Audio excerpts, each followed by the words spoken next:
Good evening, card community. It's RJ back with another video. So let's get to it. If you recognize my standard videos, you'll see that it's a little later than normal. I'm coming to you in the evening rather than the morning because every morning when it's time to post the videos, I pre-record my videos on Saturday mornings, and then I post them Monday, Wednesday, and Friday as the day approaches. And then that morning, I'll remind myself what the trivia question is by looking at the video.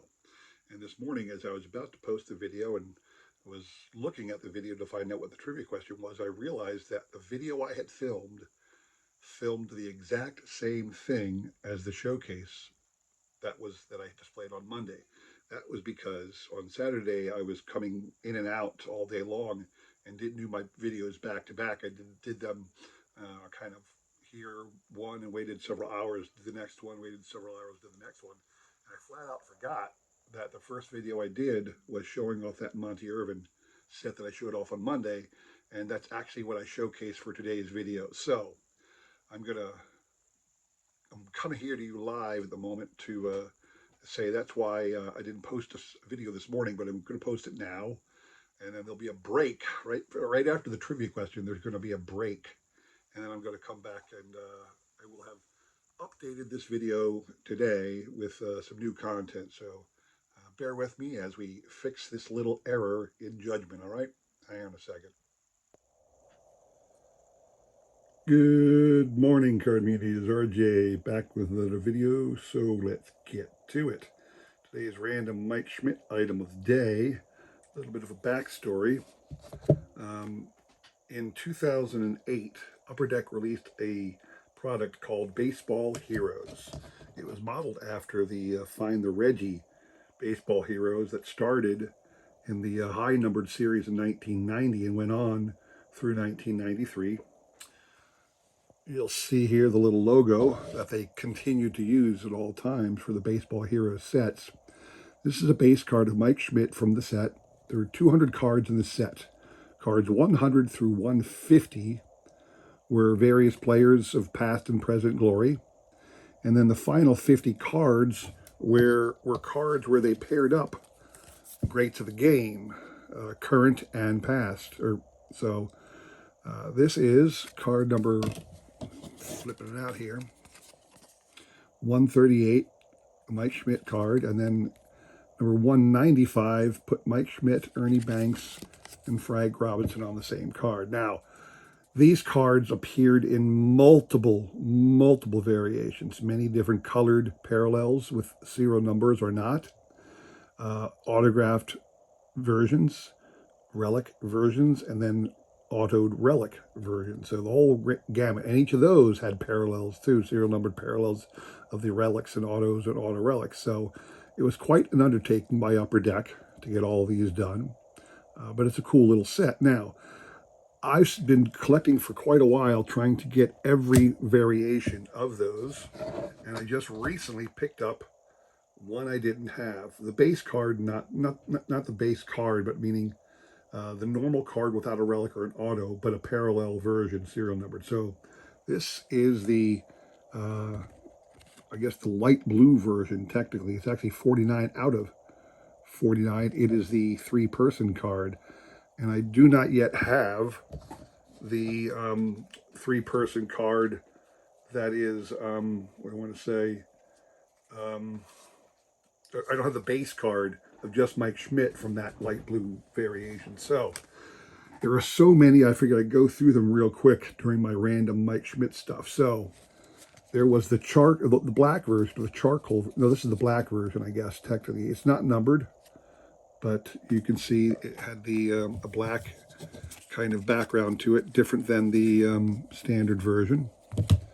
It had the emerald version, numbered to 499. That was the first numbered version.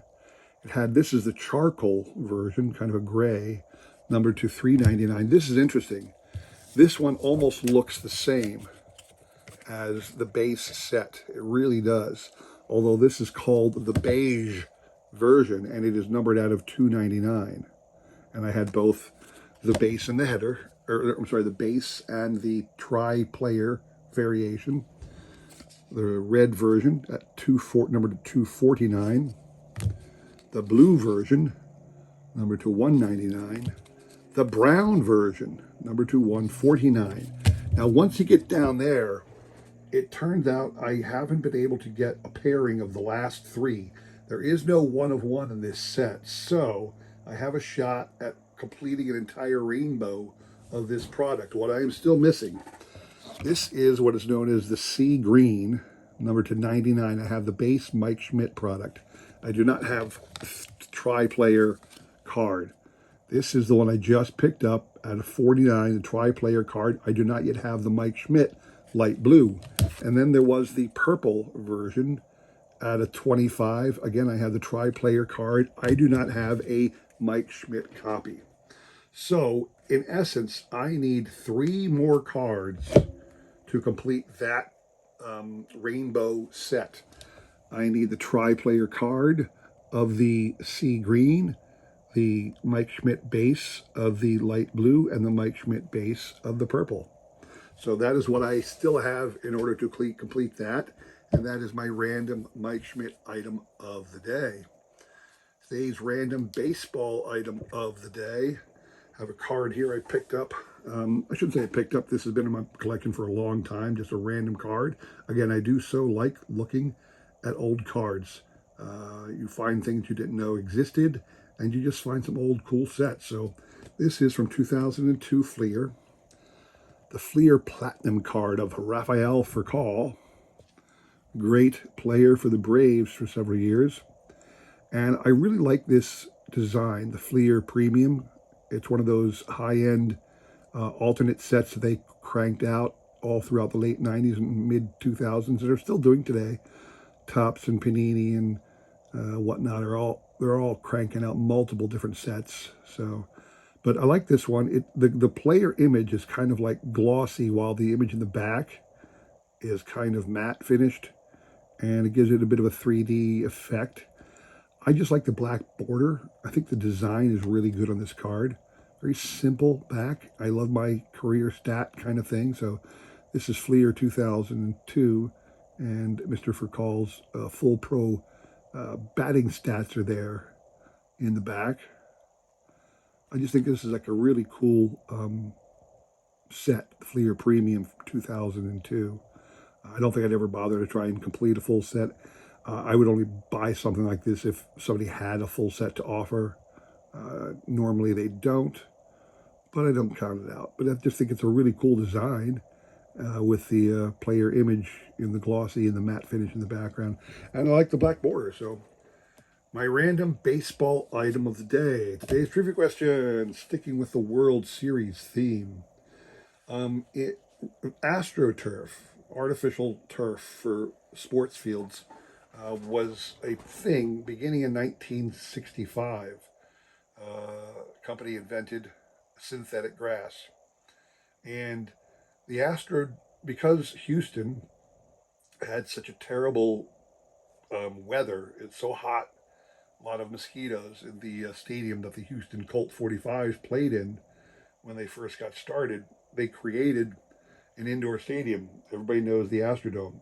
The Astrodome opened in 1965. Now, the original Astrodome had a clear glass roof.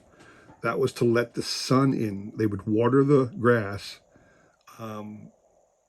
That's how it would get its water. And by having a clear top, they assumed that the sun would keep the grass growing, and that was going to be fine. And it was fine. Unfortunately, the outfielders, and anytime there was a pop fly, it became evident that during a day game, all of the pop flies became adventures because the sun would reflect off of these clear glass tiles so devastatingly that it blinded the outfielders 9 times out of 10.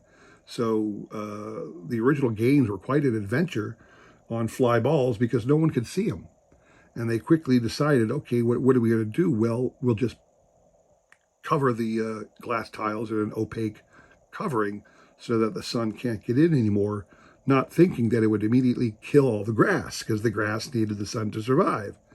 And it killed all the grass, and then suddenly they didn't know what to do until the creators of AstroTurf were enlisted to um, provide full AstroTurf for the field.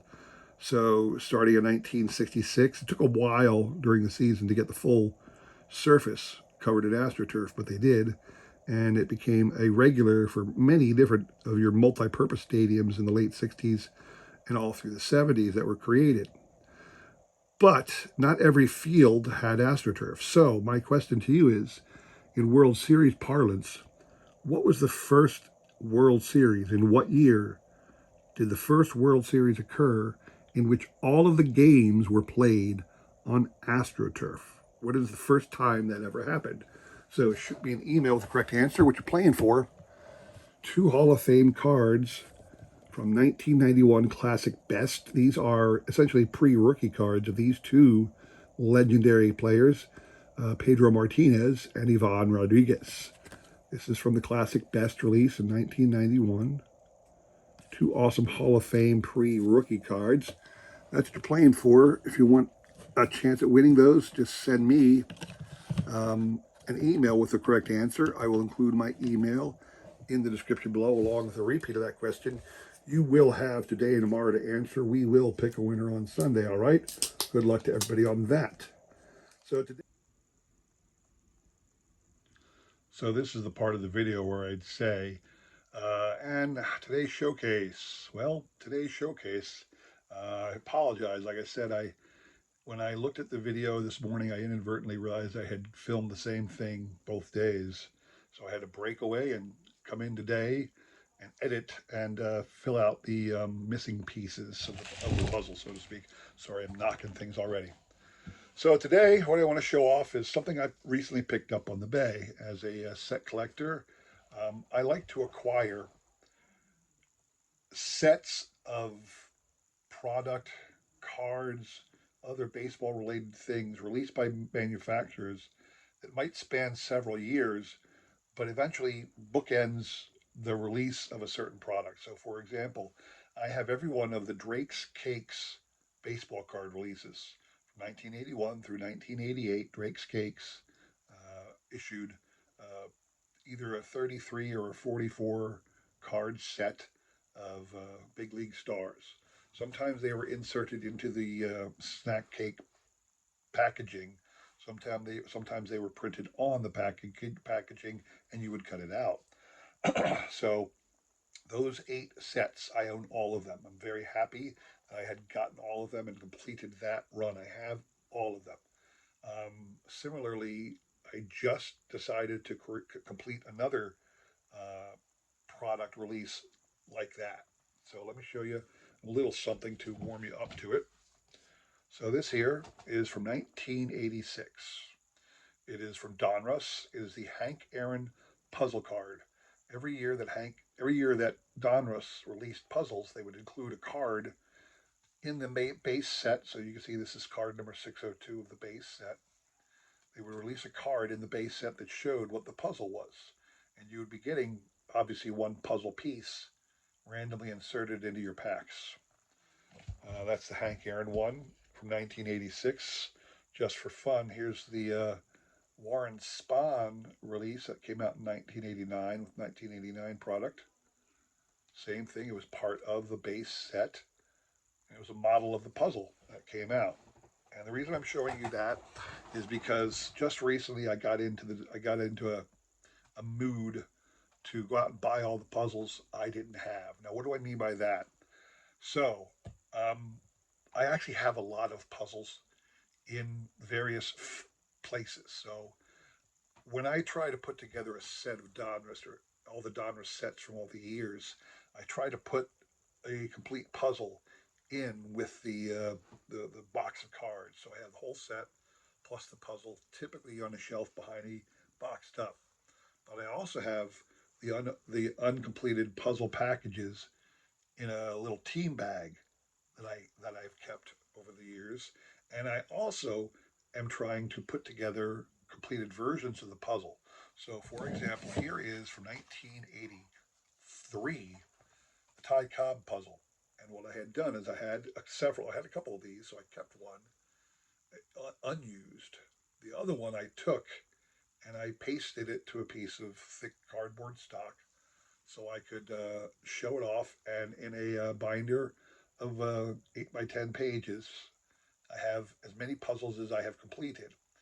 I was missing some, and I was flipping through that binder recently. I said, well, let me go on the bay and snag all of the ones, and I mean all of the ones I didn't yet have. Now, there weren't that many that I was missing, but I needed duplicates of some. So I actually went out and I bought all the duplicates I needed. One of every one that I didn't have for my loose sets, two of every one I had when I didn't have a completed puzzle.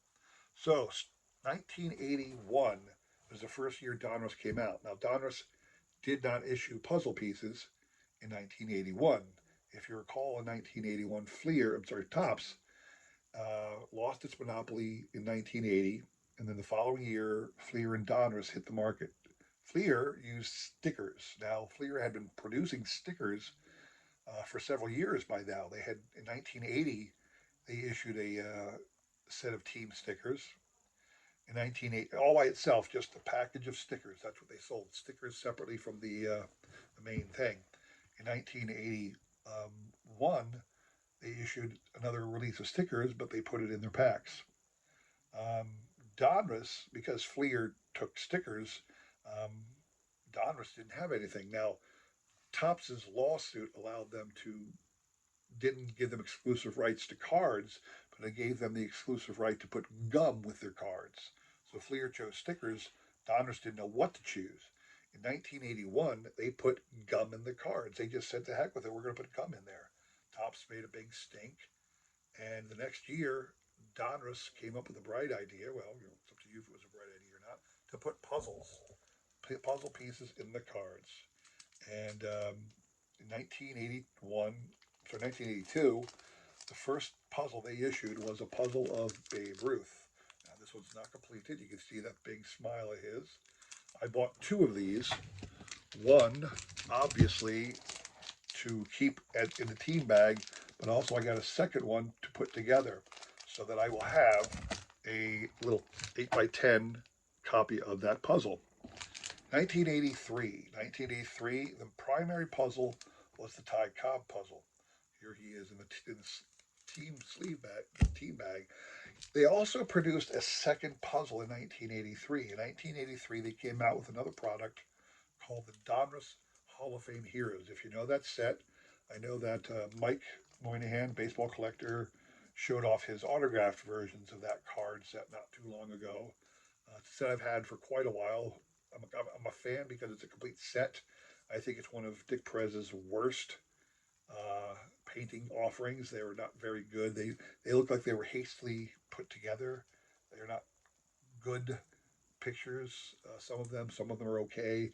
Mostly they're not that great. But inside those packs, which were sold separately, they included a Mickey Mantle puzzle. In fact, there's a card in the set showing this Mickey Mantle puzzle just by itself, one of the cards in the set. So that was the only year, 1983, that Donruss produced two puzzle variations in the same year.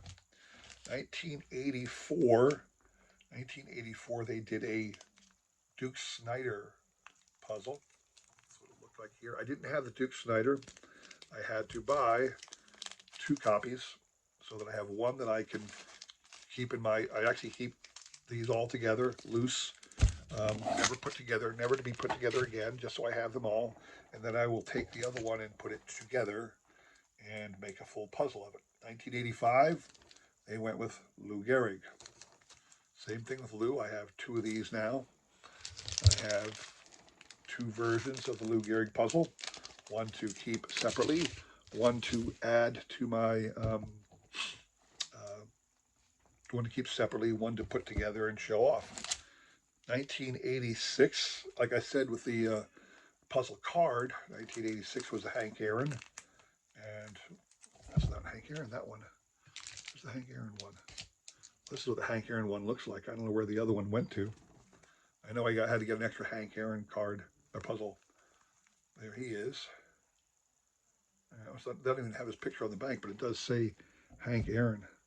I don't know why I don't have that one ready and willing, but oh, here it is. Is that it? I'm flubbing here. I'm flubbing. Anyway, Hank Aaron was 1986. 1987. Shout out to Lou Bob and Clemente Collector. This is, or I should say, Lou Rock TV and Clemente Collector. This is Willie Stargell, or not Willie Stargell, Roberto Clemente. I cannot roll my R's, guys. I'm sorry, I can't do it. Roberto Clemente was 1987. 1988 came, and it was Stan the Man, usual. All right, 1988. 1989, we showed the card. Here is the Warren Spahn puzzle. A lot of these more modern ones I already have completed versions of. 1990 ended up being Carl Yastrzemski. He has made it on in 1989. I'm sorry, 1990. 1991, 1990, 1991. 1991 was Willie Stargell. All right. And lastly, the final puzzle. They made puzzles up until 1982. And in 1992. In 1992, they came out with a Rod Carew puzzle. He was the final puzzle issued. 1992, nice trivia question for the future, but 1992 was the last year Donruss issued puzzles with their cards. It's also when Topps stopped putting gum in their cards. Fleer kind of stopped doing team stickers around that time. Even Upper Deck, soon after, stopped putting those hologram stickers in their packs. It just became, everybody suddenly, for whatever reason, it took them that long to figure out, nobody cared about the additional thing in the packs of cards. They wanted the cards. Please stop giving us gum. The gum ruins the cards. Please stop giving us stickers. The stickers aren't worth anything. We throw them out. Please stop giving us these stupid puzzle pieces. Nobody does anything with the puzzle pieces. They're junk. Today, they're still junk. Those puzzle pieces, I mean, you see them pile up in people's basements all over the world in dime boxes or penny boxes at your LCS. The whole set can be had for nothing. So anyway, like I said, I was flipping through the binder and thought about doing this, and I went ahead and did it.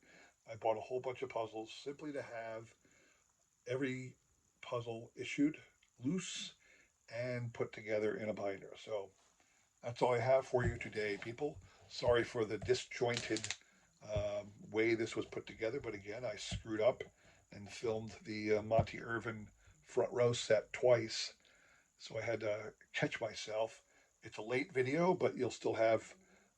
I'll let this one go till the end of the week. If you're worried you didn't get in time, don't worry. You'll get into the trivia contest on Fridays or on Sunday. So definitely stop back from that. Don't let this hold you up. All right. That's all I have for you today. If you enjoyed this video, please consider liking, subscribing, commenting, and all that jazz. I really do appreciate your support as I try my best to put everybody else in this great card community. All right. Thank you very much for watching. Have a great rest of your week and take care.